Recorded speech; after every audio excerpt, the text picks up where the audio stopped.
estava disponível, tem 6 letras, era Zomato Tomato, é suficientemente parecido, é relacionado com comida, funcionou, foi sorte. Portanto, não quer dizer nada, simplesmente estava disponível o domínio, Zomato Tomato é parecido, portanto, basicamente esta é a explicação. Se perguntares ao fundador da Zomato porquê Zomato, é isto que ele te vai dizer. Pior, vai-te contar a história porque que teve que mudar de nome.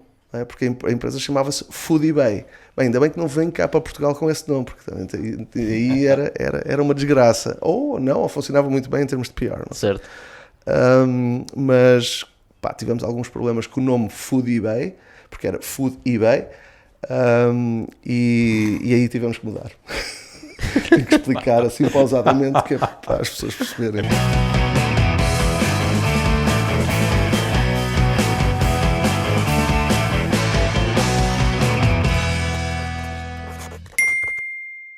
Muito bem-vindos a mais um Bitalk, o podcast de negócios à portuguesa. O meu nome é Tocha, comigo tenho José Serra. Bom dia a todos. Quem é o nosso convidado hoje? Olha, hoje temos o Miguel Alves Ribeiro.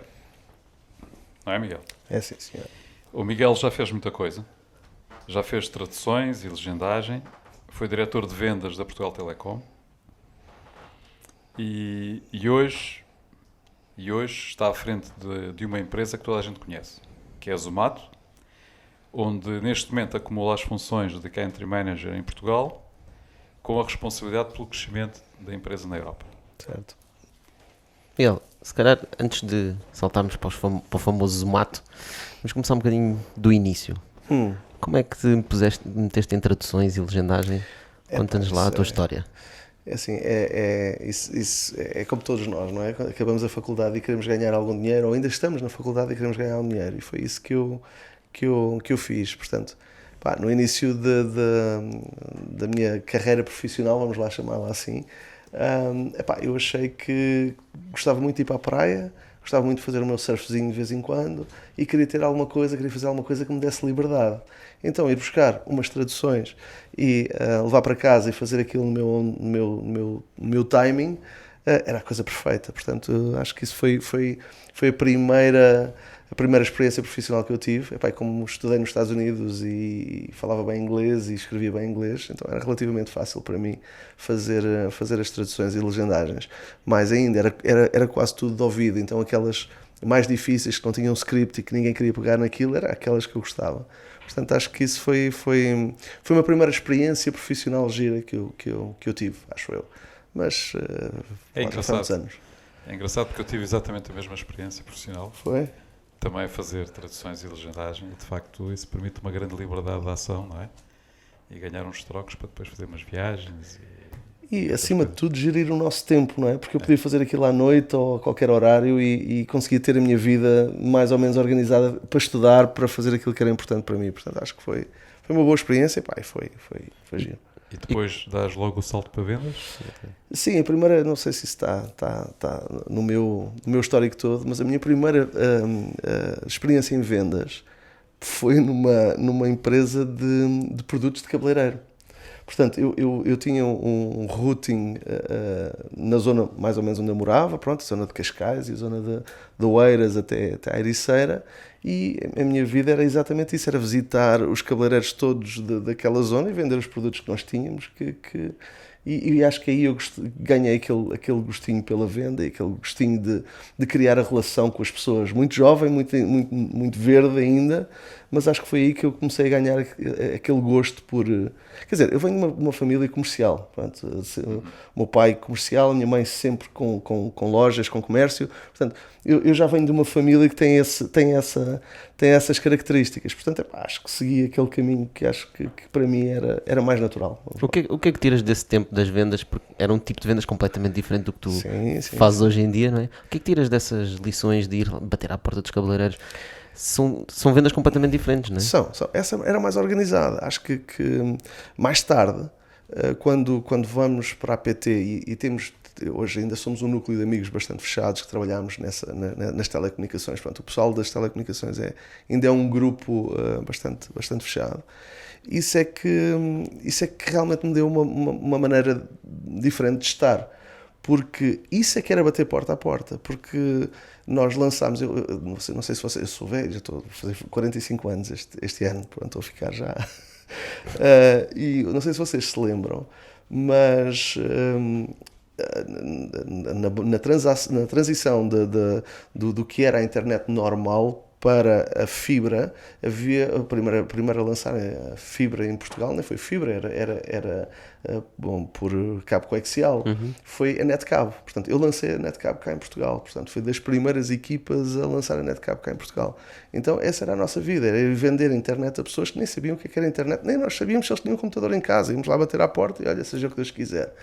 E acho que isso é que me deu essa largura de banda ou essa aptidão para poder subir e baixar de nível consoante a pessoa que me abria a porta, não é? Portanto, aquela venda de impacto, aquela reação, acho que foi uma grande escola, aquilo que nós tivemos nesse trajeto das telecomunicações. Foi engraçado. Tu achas que as vendas hoje são diferentes?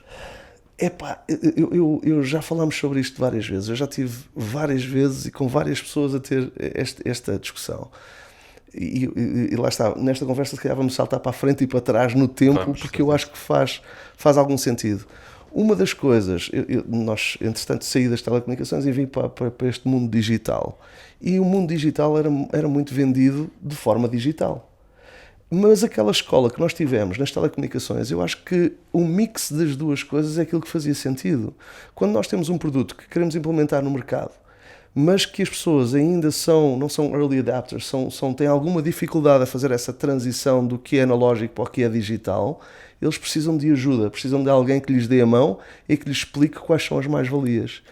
Então, eu acho que o sucesso, tanto da Best Tables, quando nós arrancámos em 2009, como da Zomato, que nós lançámos agora, e nos outros países que nós lançámos estes negócios, foi exatamente isso, tentar criar aqui uma ponte de relação entre aquelas pessoas que ainda não percebem muito do digital, mas que precisam de alguém que as ajude a fazer essa transformação digital. Portanto, o mix das duas coisas foi aquilo que funcionou para nós. Quer dizer que funciona para todos os negócios, mas nesta área de negócio acho que funcionou muito bem para nós, conseguimos escalar rápido. O que tu estás a dizer no fundo é que quando ias vender fibra ou cabo coaxial, as pessoas, não sabias se as pessoas tinham internet, e agora quando vais a restaurantes as pessoas não sabem o que é o restaurante digital. É basicamente isso, não é? É quase, existe aqui um paralelismo, não é? Existe. E eu acho que essa aptidão e essa vontade para conseguir falar com as pessoas e fazê-las entender, fazer aquele clique, ok, espera aí, isto pode ser um diferencial que me torna mais eficiente, que expõe mais o meu negócio, que me ajuda a faturar mais. Esse clique tem que ser ajudado por alguém. Por isso é que eu digo, nós não temos equipas de vendedores, nós temos equipas de consultores. Vamos tentar evangelizar as pessoas realmente para esta era digital, tentar fazê-las entender o quão importante é uma pegada digital no negócio deles, porque hoje em dia os negócios mudaram, já não é só eu ter let's build it and they will come, não é? Não, deixa-me abrir a porta, tenho aqui uma vitrine e as pessoas que passam aqui à frente são o meu público-alvo. Não, isso já não é assim. A minha pegada digital pode ter um reach muito maior, um alcance muito maior do que aquilo que a minha porta tem, ou até aquilo que eu fisicamente consigo alcançar. Portanto, é um pouco isto que nós tentamos explicar. Mas aí o reverso da medalha também é verdade, não é? É também perceber como é que o offline tem importância para o negócio digital. Certíssimo. Porque hoje toda a gente fala que os negócios estão a passar para o digital, portanto, que há a digitalização dos negócios, e praticamente em todas as áreas. E as pessoas que estão do lado do digital, por vezes iludem-se que o mundo é todo digital e que as pessoas todas estão dentro do digital. E não é bem assim. As pessoas, por vezes, estão com uma perna ou com um dedo dentro do digital, sobretudo por causa do telemóvel e das aplicações, mas, de facto, muitas vezes não estão sensibilizadas para aquilo que são as suas práticas diárias e que estão offline, delas passarem para o online, não é? Sem dúvida. Portanto, se calhar pode ser um erro grande das empresas, startups, sobretudo, não é? Que se deslumbram com o digital e com as suas soluções, etc., e depois não dão a importância suficiente à intervenção offline, não é? 300% de acordo. E é exatamente isso que eu estou a tentar dizer, não é? E nas minhas apresentações nós dizemos sempre que o nosso trabalho é 70-30, 70% digital, 30% humano, face-to-face.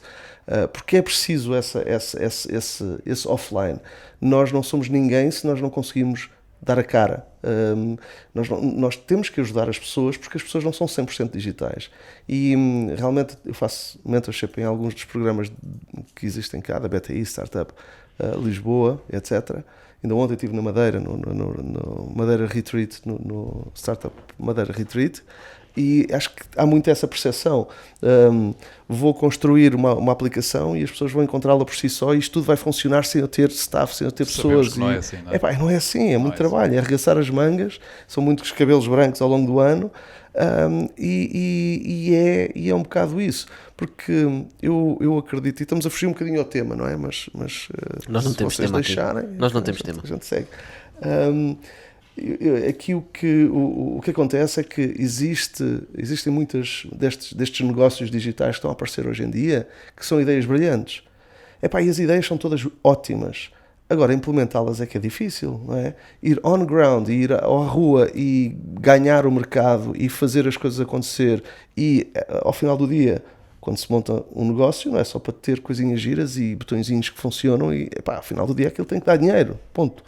E isso é que é o difícil. Quais é que são os maiores erros que tu vês exatamente nessa transição, né? de ter um produto que é altamente... Ambos. Essencialmente estavas a falar que és mentor em vários programas. Sim. E o que é recorrente ver? O erro recorrente nessa... O mais recorrente é que é exatamente o que estava a dizer. Eu acho que as pessoas têm, estes jovens empreendedores têm muita a ideia de eu vou construir uma aplicação que é toda muito gira e muito funcional e isto por si só vai funcionar. Não é? E não é bem assim. E vai ser uau. E vai ser uau. E que toda a gente vai pegar naquilo e eu vou ter 1 milhão de utilizadores daqui a 3 meses. E não é bem assim. E eu acho que... E eu sou pai e estou a cometer o mesmo erro. Eu acho que nós, hoje, estamos a criar os nossos filhos para acharem que são super estrelas, não é? E eles não estão preparados para as dificuldades que vão encontrar na rua. Okay? Portanto, agora voltando ao passado... Isso é outro tema para explorar. Mas... eu acho que voltando ao passado, foi um bocado isso, esse choque que eu tive nas telecomunicações, de a vida não é fácil, eu tenho que bater a muita porta para ter a conversão de 1%. E isto nós trazemos para a nossa vida e para aquilo que nós fazemos todos os dias. E eu acho que estes jovens não têm... Há muitos que são brilhantes e falam muito bem e têm uma paixão por aquilo que fazem tremenda. Agora, vão bater portas. Vão para a rua, vão comercializar, e eu acho que é aí que falta, até mesmo nos programas de mentoria, eu acho que às vezes não é propriamente, não é só fazer o business plan, não é só dizer se aquele negócio vai funcionar ou não, é preciso alguém que os ajude a materializar o negócio, a tornar o negócio um negócio. Porque até pode estar uma aplicação super bem feita e pode estar uma coisa fantástica, mas se não houver uma visão estratégica de como é que eu vou fazer isto on ground funcionar, as coisas acabam por cair por terra. A aplicação é instrumental, não é? Portanto, exatamente. Para materializar um determinado tipo de negócio. Exatamente. Nós sentimos muito isto nestes negócios e eu sinto muito isto todos os dias naquilo que nós fazemos. Se nós não fôssemos à rua, se nós não tivéssemos consultores na rua, se não tivéssemos pessoas a falar com pessoas, a Zomato não era o que era hoje, a Best Table não era aquilo que foi. Portanto, é preciso estes 70-30, uma boa parte e um bom produto digital, com uma boa comunicação digital, sem dúvida, mas depois é preciso arregaçar as mangas, ir à rua e... Então, por falar em arregaçar as mangas, quando é que tu arregaçaste as mangas para a Best Table? Foi logo a seguir às vendas na PT? Não, a Best Tables aconteceu, pronto, foi uma pessoa que tinha um projeto, eu juntei-me a ele e a gente éramos 2 e arrancámos aquilo um pouco sem saber e a palpar terreno e a ver como é que a gente ia... E cometemos muitos erros também, porque nós idealizávamos uma coisa que pensávamos que ia funcionar no mercado. O que vocês idealizavam? Exato, o que era a Best Table? O Best Tables foi a primeira aplicação de reservas online em Portugal, portanto, online em restaurantes. Portanto, nós criámos uma funcionalidade, isto em 2009 ou 2010, que achávamos que toda a gente que ia aos restaurantes ia acabar por usar, isto estamos a falar em 2009 ou 2010, e usar uma aplicação para fazer reservas. Nunca pensámos que a resistência não vinha dos utilizadores, mas vinha da parte dos restaurantes. Portanto, e logo aí foi uma grande dificuldade que nós tivemos. Mas, como éramos os dois de marketing, éramos os dois homens de rua, tivemos essa capacidade de ir à rua e a maturidade de dizer, se nós não conseguirmos trazer um grande número de restaurantes rapidamente, os utilizadores perdem o interesse e não fazem, isto não se materializa. Portanto, isso acontece assim, não é? Portanto, juntei-me ao projeto, desenvolvemos uma coisa que estava na nossa cabeça, fomos ao terreno e vimos, não, temos que voltar atrás e redesenhar tudo, porque isto é extremamente analógico. O que é que falhou nessa fase inicial? Ou seja, o que é que vocês aprenderam? O que nós aprendemos é que nem tudo o que faz sentido na nossa cabeça faz sentido para o mercado. Okay. Portanto, primeiro vamos à rua ver o que é preciso e depois vamos para o quadro desenhar os nossos bonecos e desenhar a aplicação então, e a tecnologia. Vocês repensaram o produto depois de terem o feedback dos clientes. Sem dúvida. Não é? E chegámos ao ponto de, como isto é uma aplicação de reservas online, fomos para os restaurantes gerir reservas. Pedimos autorização aos restaurantes, ao Olivia na altura, para ficarmos uma noite, 2 noites, um fim de semana, a receber as pessoas, a atender os telefones e a ver como é que aquilo funcionava. Só assim é que nós tivemos a percepção de, espera aí, o que é que nós temos que alterar para isto ser funcional, porque senão íamos trazer mais um entrave para o restaurante, que ele já tem não sei quantos, tem que comprar as batatas, o bacalhau, gerir os empregados que faltaram, e nós não queríamos trazer mais um entrave para eles, queríamos trazer eficiência, não mais alguma coisa que fosse fora do contexto. E aí sim voltámos atrás e redesenhámos as coisas para que aquilo fizesse sentido. Portanto, eu acho que a maior aprendizagem que eu tive, ou que nós tivemos, na altura foi, nem tudo o que faz sentido na nossa cabeça faz sentido no mercado. Portanto, antes de fazer seja aquilo que for, isso é uma das coisas que nós fazemos logo. Vamos testar, vamos ao mercado, vamos perguntar, vamos receber feedback. E como é que era em relação aos utilizadores? Portanto, tu tens os vossos clientes, que no fundo eram os restaurantes, não é? Mas depois precisavas de utilizadores, porque os restaurantes queriam que alguém fosse lá reservar, não é?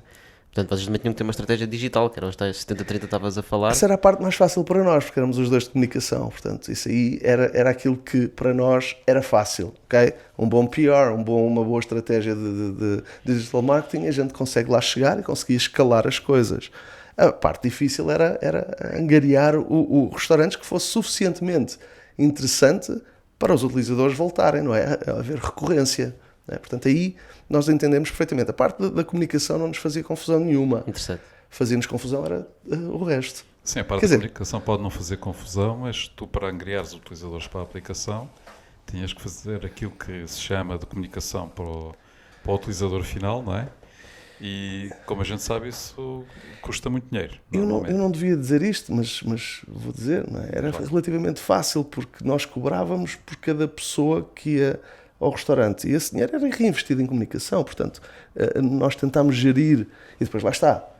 Já tínhamos maturidade suficiente para saber o que é gerir um negócio. Não era o primeiro negócio que nós tínhamos, portanto, sabíamos o que era gerir um negócio. Então não era gastar dinheiro à barda, era ter ali alguma noção de como é que nós podíamos ser o mais frugal, frugal que se diz, o mais lean possível para usar tudo aquilo que nós fazíamos, e até era um incentivo. Quanto mais pessoas nós tivemos aí, mais dinheiro temos para AdWords, posicionamento. No fundo, vocês conheciam bem o marketing digital, sabiam qual era o vosso custo de utilizador, sabiam quanto é que cobravam pelo utilizador, portanto sabiam se o custo de aquisição do utilizador for mais baixo do que aquilo que vocês estão a cobrar. Já não tínhamos 22 anos. Claro. É só por aí.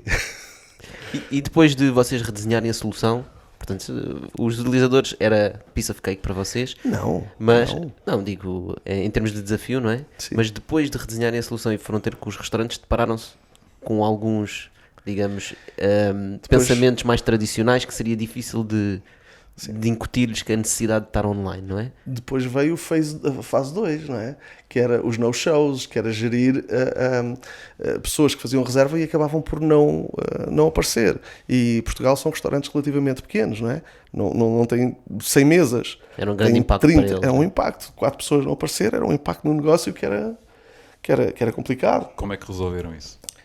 Epá, nós criámos aqui alguns mecanismos de educação aos nossos utilizadores. Começámos por educá-los e depois acabámos nunca por punir, não é? Não era bem punir, mas era não deixá-los fazer mais reserva, pelo menos com aquele e-mail, depois as pessoas faziam outra, mas tentávamos controlar isto da melhor forma. Mas até hoje nós não sabemos como controlar os no-shows. É uma coisa que nem nós, nem hoje na Zomato, nem as outras plataformas que eu já conheço há 10 anos, têm uma solução eficiente para gerir os no-shows, porque as pessoas acabam por não aparecer. Nós criámos alguns mecanismos de proteção e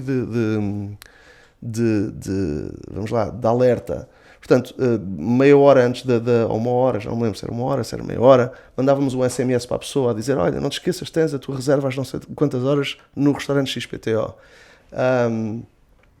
E as pessoas, se quiseres cancelar, cancela para este, tens aqui. E pronto, e as pessoas cancelavam ou não, mas pronto, mandávamos esse alerta. Reduziu. Mas mesmo assim não resolvemos o problema. Pronto, era e ainda é um problema hoje em dia que existe. Acredito. Olha, eu queria falar um pouco da Zomato, mas para eu poder falar da Zomato tenho aqui uma coisa na minha cabeça que eu preciso de perceber. Alguém sabe o que é que significa Zomato e de onde é que isso vem? Ok. Aliás, há várias versões, não é? Sim, há para aí muitas teorias online. Então, eu dou-te a versão do fundador. Era uma palavra, estava disponível, tem 6 letras, era Zomato, tomato, é suficientemente parecido, é relacionado com comida, funcionou, foi sorte. Portanto, não quer dizer nada, simplesmente estava disponível o domínio, Zomato, tomato, é parecido, portanto, basicamente esta é a explicação. Se perguntares ao fundador da Zomato porquê Zomato, é isto que ele te vai dizer. Pior, vai-te contar a história porque é que teve que mudar de nome. Porque a empresa chamava-se Foodibay. Bem, ainda bem que não vem cá para Portugal com esse nome, porque também aí era uma desgraça. Ou funcionava muito bem em termos de PR. Não? Certo. Mas tivemos alguns problemas com o nome Foodibay, porque era Food eBay, e aí tivemos que mudar. Tenho que explicar assim pausadamente que é para as pessoas perceberem. É melhor só não repetir lá em casa. Ou repetir à vontade, mas pronto, já não existe. Acho que em termos de PR seria um sucesso. Ou não sei. Então, e como é que começou tudo ainda? Tens muita ligação com o founder? Como é que o Zomato nasceu? Tenho uma ligação forte com o fundador, com os 2 fundadores. Eu entrei para a Zomato, eram 50 pessoas, 60 pessoas, há 7 anos, vai fazer 7 anos. Fui o primeiro estrangeiro a trabalhar na Zomato. Sim, porque eles são todos indianos. São todos indianos. Foi na Índia. A história é engraçada e posso contar. Porque inicialmente era uma coisa completamente diferente, não é? Era só menus. A grande alteração dá-se com o lançamento de Portugal, que se torna mais digital. Mas eu já lá chego. Sim, porque há aí várias questões que nós gostávamos de perceber, que é, para já também, porquê Portugal, não é? Porquê que saltar da Índia para Portugal? Já. Como é que tu dás esse salto? Vou contar agora. Conta. Portanto, quando dá-se todo o trajeto da Best Tables, eu quero sair da Best Tables porque há uma negociação a acontecer com o TripAdvisor para ser comprada e ao mesmo tempo que o The Fork ia ser comprado, e eu quero montar uma agência minha de comunicação e começo à procura de parceiros. E eu já conhecia a Zomato, já me tinha cruzado com a Zomato em algum lado, e um dia, numa viagem de comboio de Cascais, onde eu moro, para o nosso escritório que era no Bairro Alto, nesse trajeto mando uma mensagem pelo LinkedIn ao fundador da Zomato, e segundos depois ele responde-me a dizer, eu explicar-me, fiz um texto gigante a dizer quem eu era, o que é que nós tínhamos feito, o potencial de Portugal, isto e aquilo, que eu ia montar a minha própria empresa e que estava à procura de parceiros, e se ele não queria uma representação em Portugal, eu acho que ele nem sabia o que era Portugal, onde é que Portugal ficava. E ele manda uma mensagem logo de volta a dizer, ok, let's talk, can you talk? E eu disse, sim, também respondo logo a seguir, e isto acontece num span, de 20 minutos. Eu digo-lhe que sim, ok, vamos falar, e ele disse, então um Skype daqui a 10 minutos, e 10 minutos estava eu ali numa daqueles miradores da Bica, a caminho do Bairro Alto, porque ia a pé, E lá faço o Skype com um senhor indiano, com um sotaque muito esquisito, porque eu nunca tinha ido à Índia, não conhecia a Índia, não conhecia ninguém na Índia, nem tinha acesso àquele sotaque, então aquilo para mim era um bocado esquisito. E eu conto-lhe a minha história outra vez, e que queria abrir a minha empresa, e que tinha essa vontade, e ele sai-se com uma a dizer, olha, e nós estamos a começar agora a negociar com a Sequoia Capital a nossa próxima ronda de investimento, até então tinham só tido 1 milhão de investimento, e o que é que te parece vires para a Índia de 6 meses a 1 ano, juntar-te a nós e ajudares-nos a escalar? E eu, em microsegundos disse, parece-me bem. Depois é que me lembrei, sou casado, tenho filhos, tinha investimento ali, tinha uma série de coisas, pronto. Mas imediatamente disse que sim. Depois é que me preocupei com tudo o resto. Mas as coisas aconteceram assim muito rápidas. E foste para a Índia? Fui para a Índia. Tiveste lá 7 2 semanas depois estava na Índia. Portanto, eu fui em setembro de 2013 e voltei para Portugal em fevereiro, portanto, nem foram 7 meses, em fevereiro de 2014, que queria passar pelo menos o dia dos namorados com a minha mulher, pelo menos isso, não é? Eles ficaram cá, não é? Eles a tua ficaram família cá. Não ia levá-los. para a Índia. Eu nem sabia, eu procurava, o número de telefone da empresa não existia, eu procurava a morada, dava-me coisas estranhas, ou uma fazenda, e depois dava-me outro escritório, e depois eu, quando lá cheguei, que percebi. Mas, quando chego à Índia, vejo uma empresa, uma cambada de gente com muita vontade de fazer coisas diferentes, com vontade, com fome de conquistar o mundo, e eu senti-me em casa. Eu disse, é isto mesmo que eu quero. É esta energia que eu quero, era aquilo que eu procurava. E na altura a Zomato era apenas, quer dizer, já era muita coisa. Era uma aplicação onde tu vias menus. Tinha as listagens dos restaurantes todos e tinha os menus e tinha conteúdo. E eu já tinha imensos planos de coisas que eu queria fazer e coisas que eu queria arrancar, então cheguei lá e pus tudo em cima da mesa. Olha, reservas, social features, feed, fotografias, review, eu trouxe tudo ali para cima da mesa, coleções. Portanto, então começámos ali a dizer isto faz sentido, aquilo não faz sentido, e começámos a tentar desenvolver alguma coisa diferente. E eu sempre a dizer, vamos fazer isto, mas vamos testar em Portugal.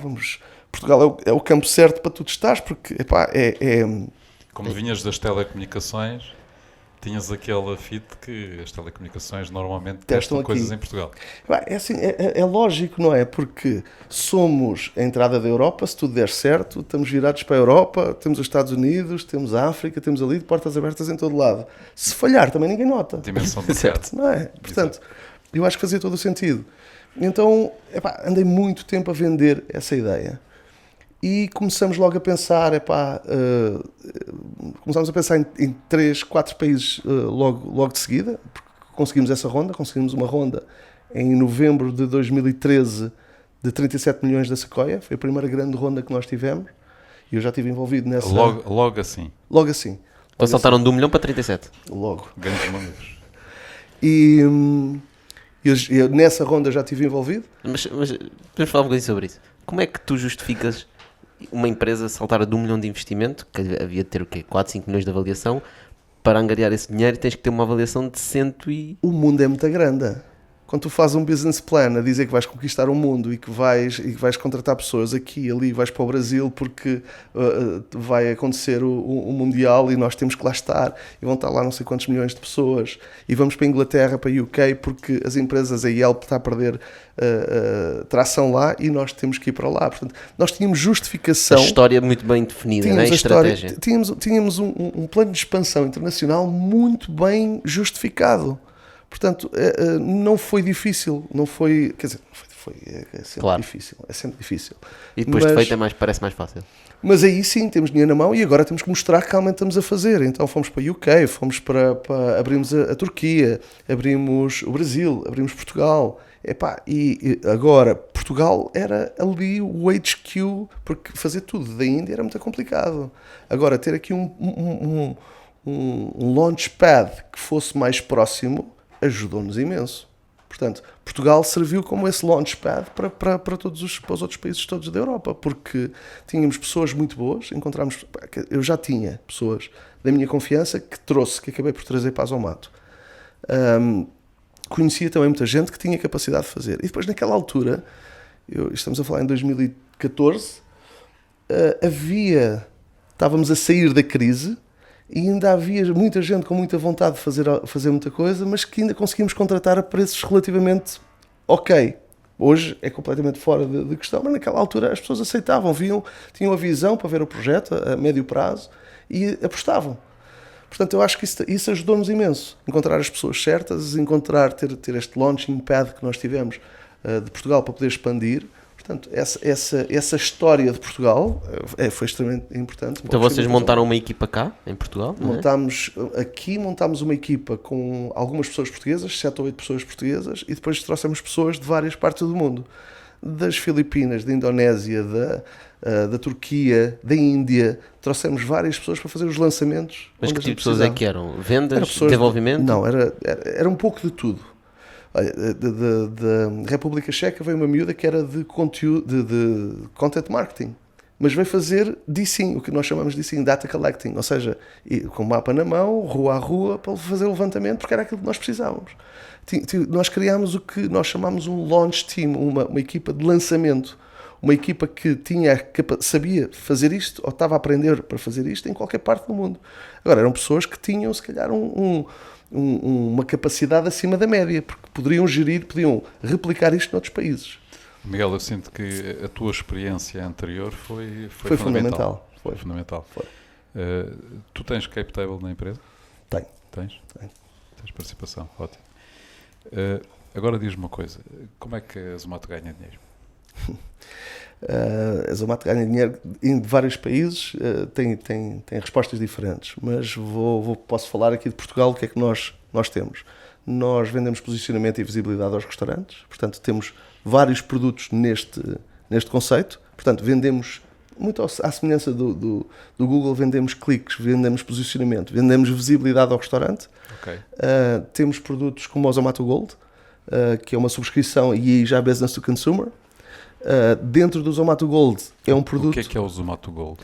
O Zomato Gold é uma história engraçada, uma história gira, porque é um produto desenvolvido, desenhado, pensado, testado cá em Portugal e depois expandido para o resto do mundo, e hoje em dia é uma das coisas que nós acreditamos que será o futuro da Zomato.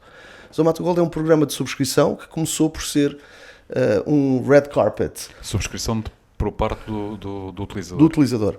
O que é que isto deu-se numa viagem que eu e o Deepinder, o cofundador, fizemos à República Checa. A República Checa era um dos países que nós geríamos aqui de Portugal. E nós estávamos a falar, precisamos fazer qualquer coisa diferente e temos que fazer alguma coisa para o consumidor. E na conversa surgiu que muitas vezes nos perguntavam, como é que eu consigo... Eu sei que a Zomato manda muita gente para cá, mas eu não consigo identificar quem são os utilizadores da Zomato. E aí surgiu, criarmos, então, mas como é que nós criamos? Isso numa perspectiva, tentar perceber qual é o valor que de facto a Zomato acrescentava ao negócio dele. O dono do restaurante tinha estas dúvidas, apesar dele ver o tráfego que nós trazíamos, nós não, ao contrário de uma reserva, que eu consigo quantificar aquela conversão, não é? Vender publicidade já é um bocado mais difícil, não é? Vender a publicidade a um restaurante, para ele entender o que nós lhe mandamos em termos de negócio, ainda é mais difícil. Então nós estávamos a tentar arranjar aqui um produto que nós conseguíssemos mostrar a conversão direta. No fundo, que vos desse os argumentos de venda ao restaurante, não é? Mais isso, que nos ajudasse mais. Porque nós temos argumentos de venda, temos um dashboard que é incrível, que o dono do restaurante, se olhar para aquilo, se der atenção e se vir aquilo com olhos de ver, ele entende qual é o impacto que nós estamos a ter no negócio. O problema é que ele não vai ver. Portanto, é sempre esta dificuldade. Mas uma conversão direta ele consegue. Então o que nós pensámos foi... Tínhamos aqui 3 ideias, não é 3 ideias, mas era três coisas que nos vieram à cabeça. Temos que criar qualquer coisa que seja tipo um estilo de um red carpet, que o utilizador se sinta orgulhoso de mostrar ao restaurante, olha, eu sou um foodie, eu sou um real foodie, trata-me de maneira diferenciada. Segundo, começámos a olhar para, nós usamos muito o Priority Pass, que é uma subscrição que nos dá acesso a lounges nos aeroportos, porque pá, passamos muitas horas de viagem, epá, e é sempre bom estar num sítio que tenha casas de banho como deve de ser, ou pelo menos internet como deve de ser, e um tratamento diferenciado. Então é uma subscrição e nós usamos muito. Nós usamos também um cartão de concierge que nos dá, em alguns hotéis, um acesso mais rápido à recepção. Temos uma senhorazinha que nos vem atender à parte e já sabe que normalmente ficamos no mesmo quarto, normalmente, pronto, tem as características todas nossas, ou tem o perfil do utilizador. Portanto, nós temos um tratamento diferenciado. E nós dissemos, vamos pegar nestas ideias todas e vamos criar alguma coisa dentro da Zomato que faça tudo isto. Então surgiu, o primeiro nome que nós lhe demos foi Zomato Red Carpet. Entretanto, depois mudou para Zomato Gold. E o Zomato Gold era exatamente isso. Eu compro, sou um foodie e eu quero ter benefícios para ir a um restaurante. Que é um foodie? Um foodie é uma pessoa apaixonada por comida. É uma pessoa que sai e gosta de ir a um bom restaurante e gosta de aprecia realmente, não é o todo. Não é? É um bom garfo. É um bom garfo. Okay. É um bom garfo. Uma pessoa que gosta muito de um bom bitoque. Mas pronto, então criámos uma aplicação que dá benefícios ao utilizador. O utilizador paga para ter esta subscrição e vai a um restaurante e tem ou o segundo prato de oferta ou a segunda bebida de oferta. Esta foi a primeira versão do Zomato Gold. 2 de janeiro deste ano lançámos já a V2 do Zomato Gold, que além de dar o primeiro prato ou o segundo prato de oferta ou a segunda bebida de oferta, os subscritores podem fazer o pagamento através da Zomato com um desconto 20%, 30%, 10%, 40%, até 40% de desconto. Portanto, eu faço o pagamento in-app e tenho um desconto sempre no restaurante. E o dono do restaurante já sabe quem eu sou, sabe que a probabilidade de eu escrever uma opinião é muito alta, a probabilidade de eu partilhar alguma coisa é altíssima, portanto, vai aumentar o posicionamento do restaurante quanto mais utilização ele tiver. Portanto, o Zomato Gold basicamente é isso. Muito interessante. E é um produto que nos orgulhamos muito porque foi desenhado, desenvolvido e empurrado aqui por Portugal e está a ter um sucesso danado. Mas os próprios restaurant owners, como é que eles medem? Portanto, estavas a dizer, ok, ele tem mais probabilidade de escrever reviews, tem mais probabilidade de publicar fotografias, etc. Mas ele também está a pagar menos, certo? Portanto, quando ele tem desconto no final da conta, sim, mas ou ele quando está a oferecer uma bebida, ou investe em publicidade ou dá diretamente ao é exatamente aí que eu queria chegar. Portanto, é quase visto como um custo de marketing. É um custo de marketing, mas é um investimento direto na pessoa que está sentada à frente dele, no espaço dele. Portanto, é uma conversão muito mais direta. É um investimento naquela pessoa que está aqui à frente, que eu vou investir nele, que é para ele voltar. Mas exatamente isso que eu ia perguntar. É para ele voltar ou para virem mais pessoas? Qual é que é o investimento real? Both. É para as duas coisas. Não é? Okay. É para ele voltar satisfeito. Quando tu vais a um restaurante, tu queres ir a restaurantes que tu sejas reconhecido. Tu possas levar os teus amigos e o dono do restaurante diz, olha, como é que estás? Está tudo bem? Yeah. Olha, está aqui o teu prato favorito. Olha, hoje temos não sei o que tu gostas. É isso que nós queremos. E o Zomato Gold, nós tentamos que seja isso. Que tu voltes sempre aos mesmos restaurantes porque tens benefícios, porque tens um hook, tens um gancho, tens qualquer coisa que te leva àquele restaurante mais vezes. Vocês têm estatísticas de tudo e mais repetição? Temos. Mas isso já tínhamos antes do Zomato Gold, ok? Nós conseguimos dizer ao dono do restaurante quantas vezes é que, se as pessoas que estão chegaram à página dele são pessoas que já conheciam o restaurante ou não, que já tinham ido à página ou não. Portanto, conseguimos lhe dar essas estatísticas todas. Ao longo do dia temos quase um analytics que lhe vai dizendo qual é o impacto que nós estamos a ter em termos de visibilidade para o negócio dele. Uhum. Vocês, naturalmente, tu uma vez disseste que gostas muito, que Big Data é uma área muito sexy. Sim, sem dúvida. Foi o termo que tu utilizaste numa entrevista. Em que medida é que vocês já estão a conseguir na Zomato utilizar a Big Data? Dentro daquilo que para nós é importante, usamos muito. Mas isso é para vocês? Para nós. Mas já conseguem fazer negócio com isso? Fazemos negócio com isso, com algumas parcerias, sim, mas o mais importante é nós gerirmos a nossa estratégia com a informação que temos. Há muita coisa que nós fazemos, tipo infographics, nós mandamos para os mídia e mandamos com alguma frequência de forma gratuita. Mas não tentamos ainda fazer um negócio propriamente dito com parceiros. Dá-me um exemplo. Nós conseguimos muita coisa, não é? Porque um utilizador ávido da Zomato, nós temos o que nós chamamos o User Journey, ou o Foodie Journey, não é? Há o User Journey, nós temos o Foodie Journey. Portanto, sabemos que aquela pessoa tipicamente visita um certo tipo de restaurantes e sabemos mais ou menos qual é o ticket médio daquele restaurante. Então temos uma ideia qual é o potencial de negócio de que aquela pessoa pode representar para cada um dos passos que vai. Portanto, conseguimos identificar ou canalizar os nossos utilizadores, ou identificar os nossos utilizadores em vários buckets. Vamos lá. Isso é importante para nós. Conseguimos também ver onde é que as pesquisas estão feitas e para onde é que elas estão a ser feitas. Portanto, isso também nos leva a tomar as nossas decisões de estratégia comercial. Vão mais para o centro da cidade, vão mais para fora da cidade. E depois usamos outras ferramentas que são básicas e normais, mas fazemos com muito mais frequência do que a maior parte das empresas. A cada 3 meses nós fazemos user surveys. Então tiramos toda a informação a tentar perguntar aos nossos utilizadores o que é que eles querem, o que é que eles precisam. E uma vez que o desenvolvemos, ou fazemos, ou criamos aquela necessidade, depois comunicamos. Dizemos, olha, X pessoas disseram que precisavam de Zomato Gold fora da área metropolitana de Lisboa. E agora já temos a zona de Cascais, de Ericeira, Agora, portanto, diz uma coisa, Miguel. E a parte ainda dos Big Data, tu consegues usar dados para dar valor ao teu parceiro, ao restaurante? Com certeza. Nós já temos grupos. O que é que tu lhe dás em concreto? Ou seja, o que é que ele pode obter com a informação que tu lhe podes fornecer? Sem ser a informação concreta sobre a pessoa que está ali à frente. Muitas vezes eles tiram informação das próprias opiniões.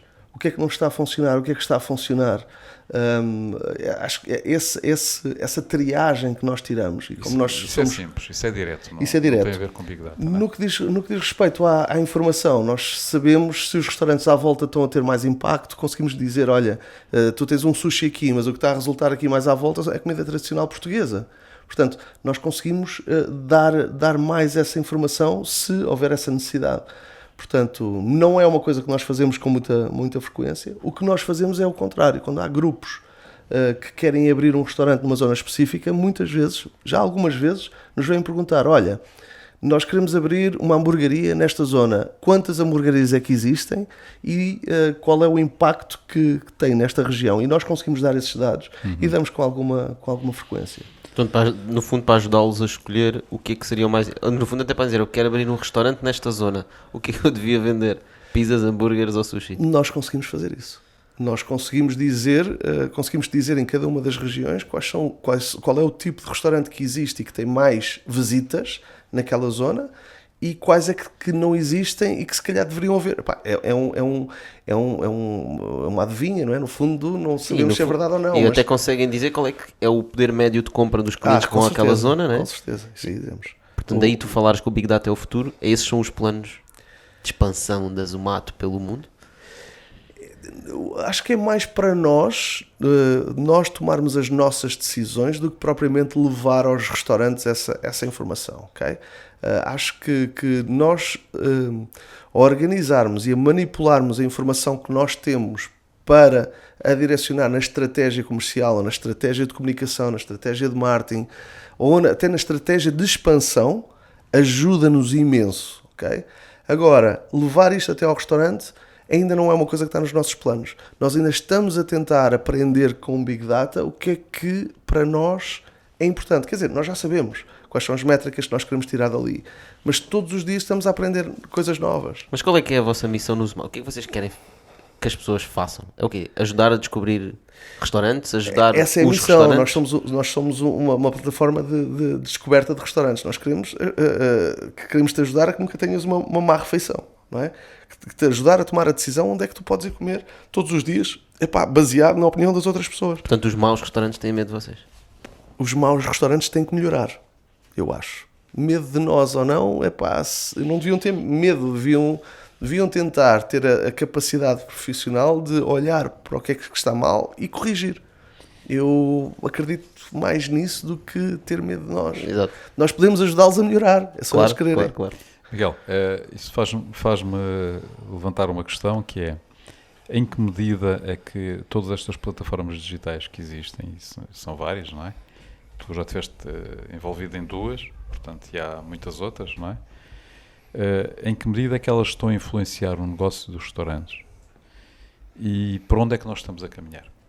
Eu acho que, e não é só a minha opinião, isto é um facto que nós vimos todos os dias, no nosso dia-a-dia nós tomamos as nossas decisões com um smartphone na mão, não é? Nós estamos na era da informação, que nunca tivemos tanta informação na ponta dos dedos. Portanto, como é óbvio, nós temos que tentar direcionar essa informação ou essas pesquisas que são feitas para ajudar os negócios a serem mais eficientes e mais rentáveis. Portanto, eu adoro que isto esteja a acontecer. Não é? Eu adoro que isto esteja a acontecer porque é um negócio que eu me sinto muito à vontade e que eu valorizo bastante.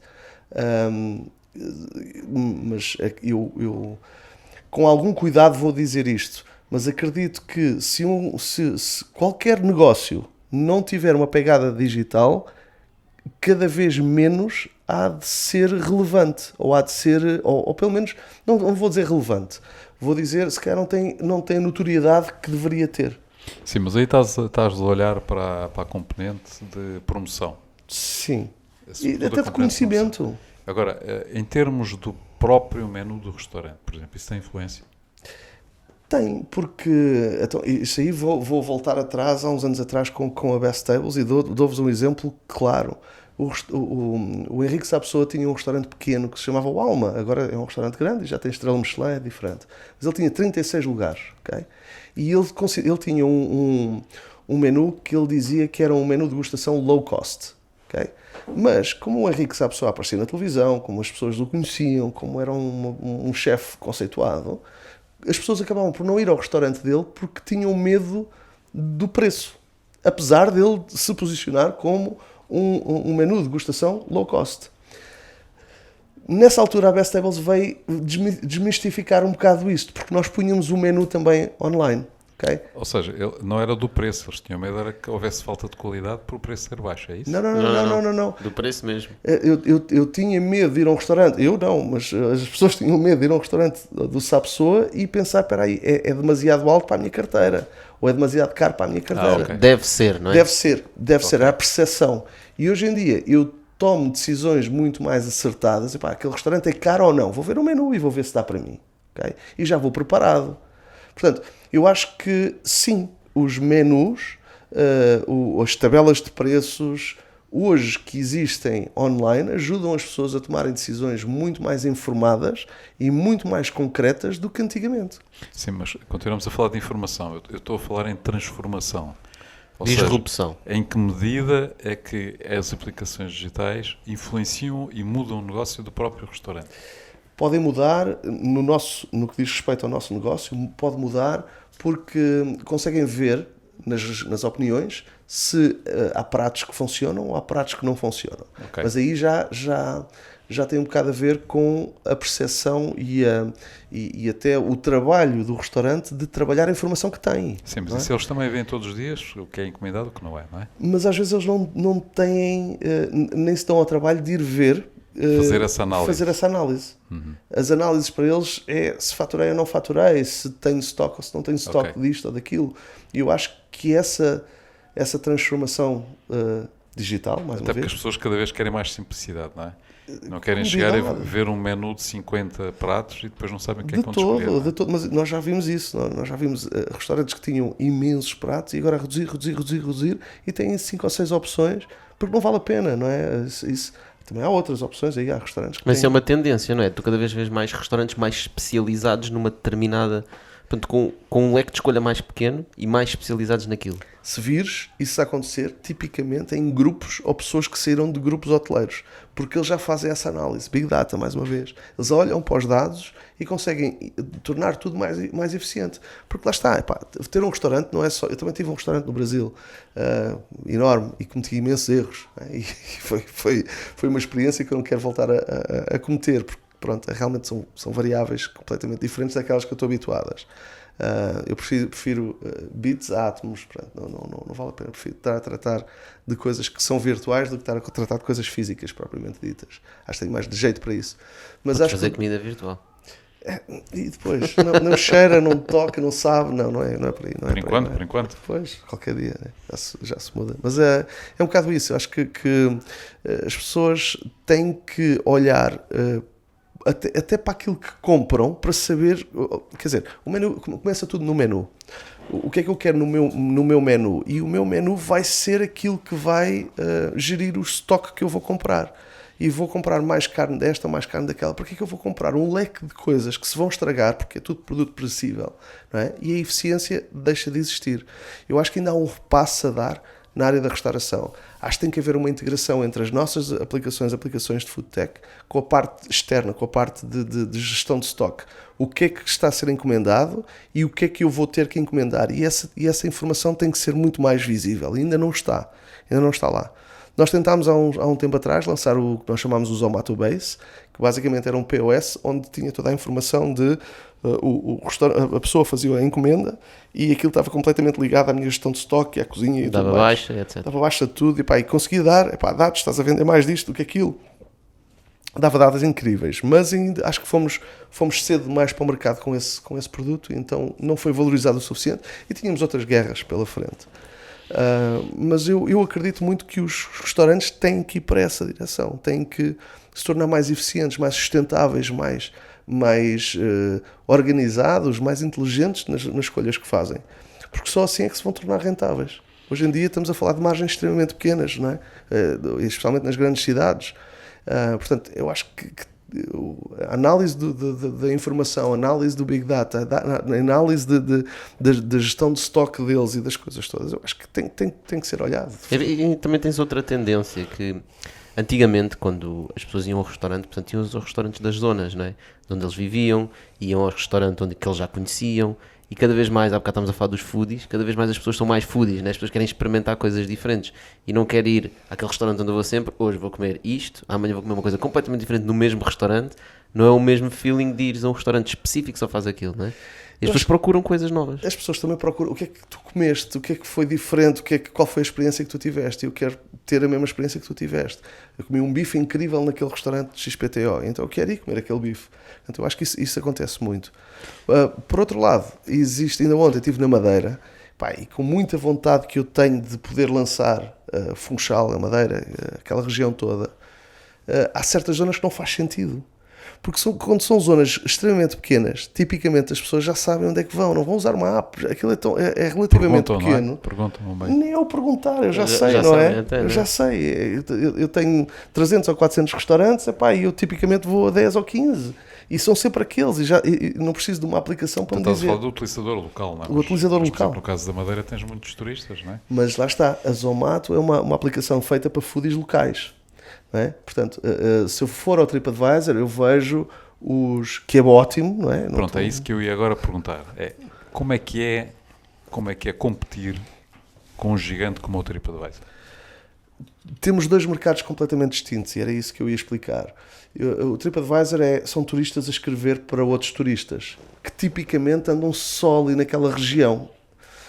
Nós não, somos os locais que escrevemos apaixonados por aquilo que nós gostamos e escrevemos para quem quiser ver. Portanto, somos uma aplicação para foodies, não somos uma aplicação para turistas. Portanto, essa é a nossa distinção, okay? Logo, à partida. Ou seja, tem uma solução global, mas o negócio é local. É local, é local, é virado para e nós já fizemos esta experiência em vários países. Tu achas que o TripAdvisor é ao contrário? Funciona à sua maneira, ok? Mas se eu sou um foodie, funciona. Eu não quero, não digo nunca mal da concorrência, acho que eles fazem um trabalho fantástico naquilo que eles fazem. Mas eu gosto de comer. Eu já tive esta experiência em Istambul. Eu fui aos 10 restaurantes top no TripAdvisor e fui aos 10 restaurantes top da Zomato. Eu escolhi os 3 primeiros do TripAdvisor e os 3 primeiros da Zomato e naquela semana que eu lá tive, fui a esses todos. Fui aos 6 ou 7 restaurantes que eu devia ter ido. Tive experiências incríveis na Zomato, em sítios que nem inglês conseguia falar, porque e era realmente local. No TripAdvisor também tive experiências boas, mas era onde estavam os outros turistas todos e estava ali, falava-se inglês.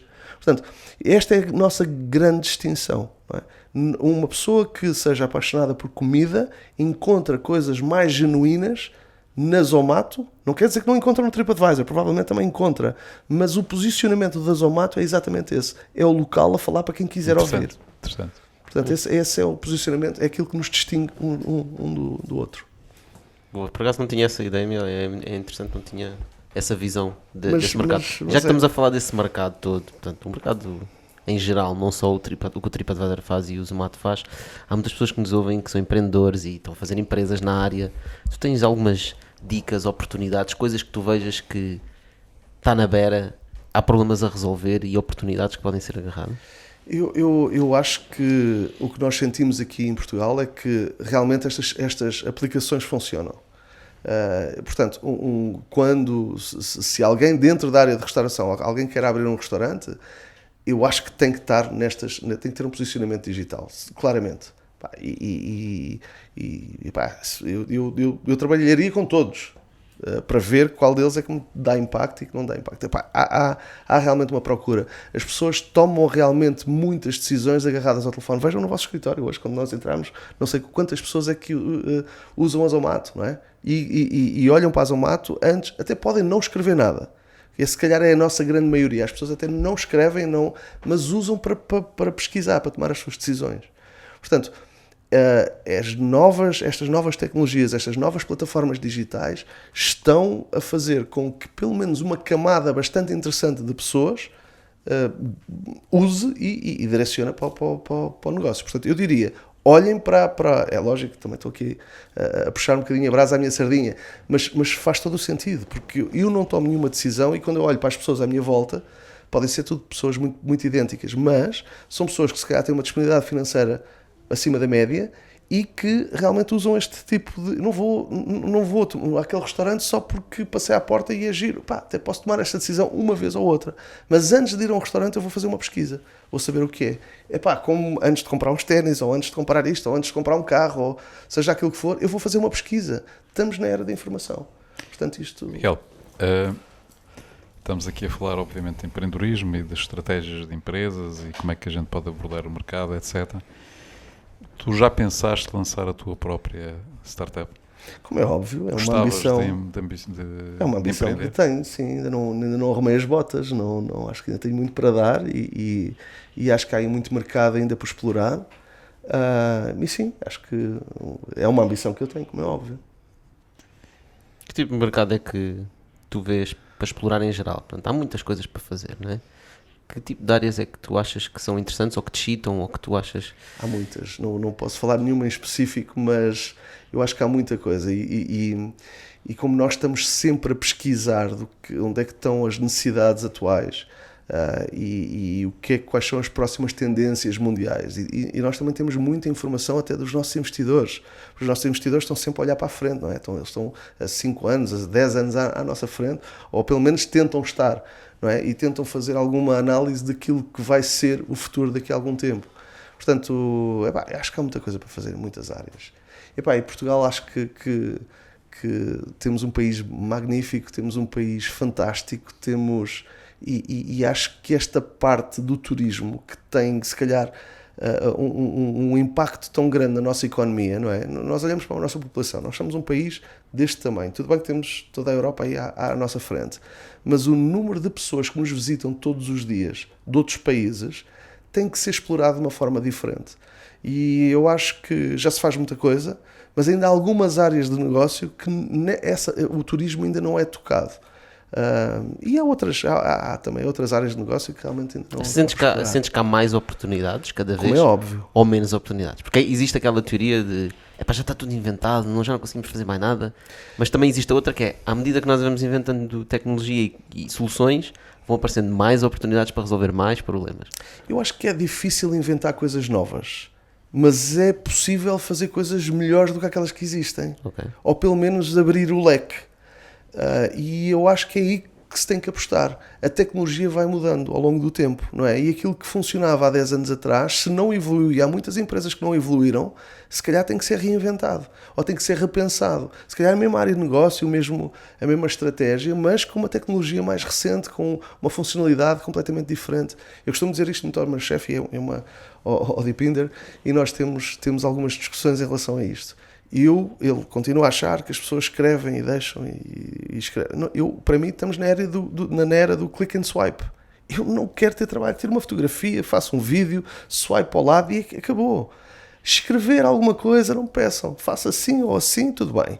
Agora, façam-me escrever 140 caracteres, esquece que eu não vou ao jogo.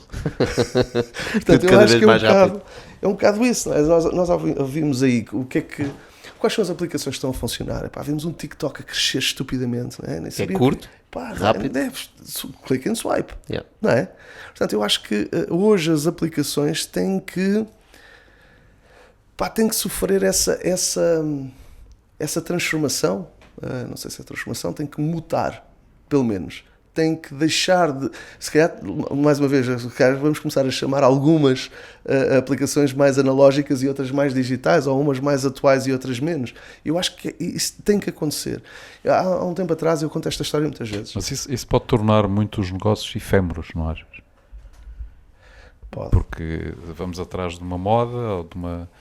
E uma moda pode não ser uma tendência, não é? Pode ser algo que teve um hype, funcionou e depois... É isso que eu ia contar. Eu conto esta história muitas vezes. Eu tenho um amigo que tem uma bebezinha de 2 anos e a minha televisão em casa está um bocadinho, está se calhar ao nível desta televisão. E a bebezinha andava lá, andar pela casa, e chega à minha televisão e começa a fazer assim. Uhum. Não é? À espera que a televisão tivesse a mesma funcionalidade que tem um iPad ou um telefone. Já tive exatamente a mesma experiência com a minha filha. Portanto, pode... Mas eu acredito, o meu filho não vê televisão, o meu filho vê YouTube, o meu filho vê outras... Portanto, eu acho que nós temos que estar preparados para que haja, se calhar, uma menor interação, para que haja alguma transformação. Eu acho que vai haver, tem que haver. E realmente nós vimos que as aplicações hoje estão a crescer muito para o vídeo. Eu quero ver vídeo, eu quero ver imagem, eu quero ver GIFs, eu quero alguma coisa mais imersiva. E eu acho que a tendência, acredito eu, isto é a minha opinião, okay? Vale pelo que vale, mas acredito que tem que haver alguma alteração em algumas das áreas de negócio para se atualizarem. Uhum. Muito bem, Miguel. Vamos à frigideira? Vamos à frigideira. Miguel, temos aqui uma frigideira para ti. Não me vão pôr a cozinhar a esta hora, pois não? Vamos-te pôr a comer, quase. Temos aqui vários ingredientes. Ok. Peço-te que escolhas um. Deixa eu lá tirar o microfone da frente. Mas posso escolher ou tem que ser assim? Escolhe o que Podes tu escolher. quiseres. Se houver um bife, eu quero um bife. Há um bife, claro. Há Isto é um bife. bitoca sério, não é? Então vamos ao bife. Está aí por baixo. Está aqui, então. Então, abres o Abre o bife. abres o envelope, lês a pergunta e respondes. Ok.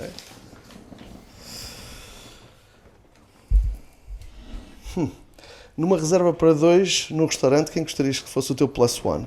A resposta direta e politicamente correta era a minha mulher. Sim, já sabemos essa. Agora a sério. Se eu pudesse escolher uma pessoa, eu gostava de ir jantar com um Elon Musk.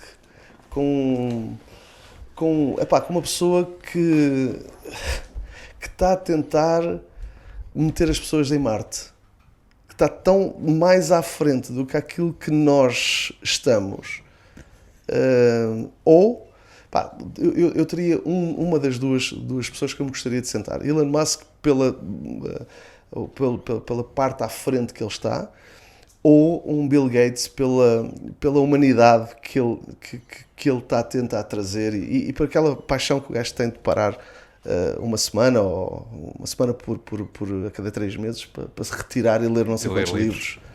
Incrível, não é? Adorava conseguir fazer isso, mas acho que E o Elon Musk também é uma grande vantagem, preparar já o terreno para a Zumata em Marte. Certo? Começar já a preparar lá as listagens. Olha, somos a primeira aplicação, temos exclusividade com esta. Mas acho que pick his brain, não é? Tentar perceber o que é que se passa ali, não é? E o que é que se passa na cabeça dele? Como é que o gajo acorda? Como é que ele pensa em túneis e hyperloops como é que aquilo lhe aparece, não é? Acho que sim. Onde é que está essa ligação? Excelentes escolhas. Olha, Miguel, obrigado por teres vindo. Obrigado, Miguel. Nós Obrigado, já sabem, Miguel. voltamos para a semana com mais um convidado. Se gostaram do episódio, partilhem, subscrevam, usem o Zomato enquanto vem o Bitoc. Isomato Gold, por favor, Exato, subscreva. Zomato Gold. Ainda não temos Bitoc Gold, mas lá está uma ideia. Olha, Até para a semana, obrigado, Miguel. obrigado. Obrigado a todos. Obrigado.